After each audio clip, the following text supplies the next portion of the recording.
Friends అందరికీ నమస్తే, welcome to my channel. అందరూ ఎలా ఉన్నారు? నేనైతే చాలా బాగున్నాను. మీరు కూడా బాగుండాలని మనస్ఫూర్తిగా కోరుకుంటున్నానండి. ఈవినింగ్ టైంలోనూ మిక్సర్ స్నాక్స్ ఎలా తయారు చేసుకోవాలనేది అయితే మీ ముందు ఉంచాలని కోరుకుంటున్నాను. నేను మిక్సర్కి కావాల్సిన పదార్థాలండి. ముందుగా శనగపిండిని తీసుకొని అలాగా కొంచెం లూజీగా ముద్ద చేసుకొని పెట్టుకోవాలండి. దానికి కావలసిన ఇంకొక 4 ఇంగ్రీడియంట్స్ ఏంటంటే డాల్పప్పు, పలుకులు, అటుకులు, కరివేపాకు, మొత్తము ఇవి 4 ప్లస్ శనగపిండి, మొత్తం 5 ఇంగ్రీడియంట్స్ అయితే మిక్సర్కి కావలసిన పదార్థాలండి. శనగపిండిని అయితే ముందుగా అలా కలుపుకొని మనము ఒక ముద్దలా చేసుకొని పక్కన పెట్టుకొని, ఒక పక్కన అయితే మనము అదండి చూసారా అంత లూజీగా నేను కలుపుకొని ఉంచుకున్నాను. ఈ పక్కన అయితే ఆయిల్ని ఒక పాత్రలో వేసి పెట్టుకొని బాగా మరిగించినాక నేనైతే కొంచెం వేసుకొని బూందీలాగా వేసుకున్నాను. చూస్తున్నారు కదా, అదిగోండి అదైతే ఉడికి పైకి వస్తుంది. చూస్తున్నారు కదా, అలాగమాట బూందీ చక్కగా ఉడికి పైకి తేలింది. అది బ్రౌన్ షేడ్ వచ్చినంత వరకు కూడా బాగా మీరు ఉడికించుకోవాలి. ఇదిగోండి నేను ఇప్పుడైతే బూందీ అంతా అయిపోయింది, నేనైతే బయటకు తీస్తున్నాను.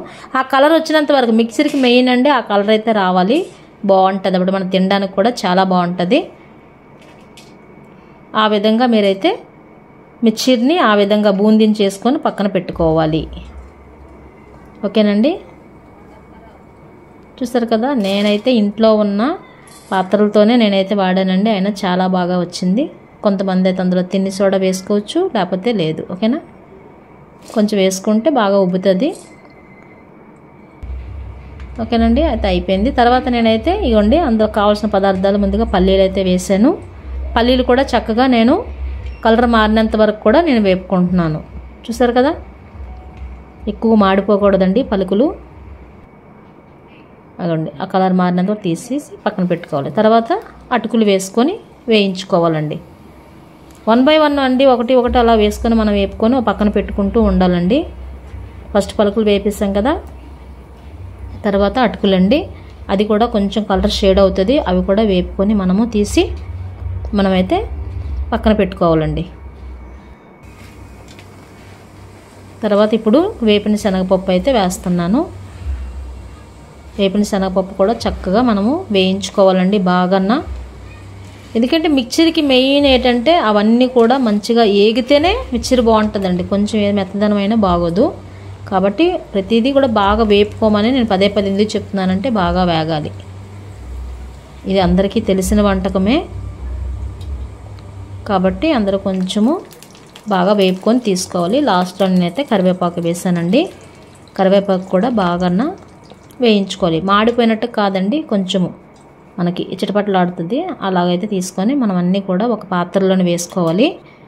వేసుకున్న తర్వాత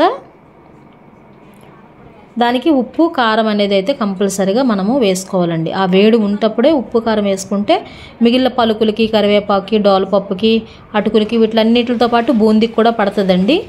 బూందీకి మనము ముందు శనగపిండి కలుపుకున్నాం కదండి ముద్ద, ఆ ముద్దలో కొంచెం సాల్ట్, కొంచెము కారం వేస్తాం. కానీ ఇప్పుడైతే కొంచెము ఎక్కువగానే వేసుకుంటే అన్నిటికి కలిపి బాగా పడుతుందండి. ఓకేనా, అలా కలుపుకొని వేసుకుంటే చాలా టేస్టీగా ఉంటుంది. నేను కూడా టేస్ట్ చేస్తున్నాను చూడండి, కొంచెం తీసి నోట్లో వేసుకున్నాను. Mixer ready. చూసారు కదా ఎంత బాగుందో. మీరు కూడా మీ ఇంట్లో అయితే చేసి మీ పిల్లలకి, పెద్దవాళ్ళందరికీ పెట్టండి. Thank you for watching Mercy vlogs. Thank you so much అండి. Please like and share and subscribe.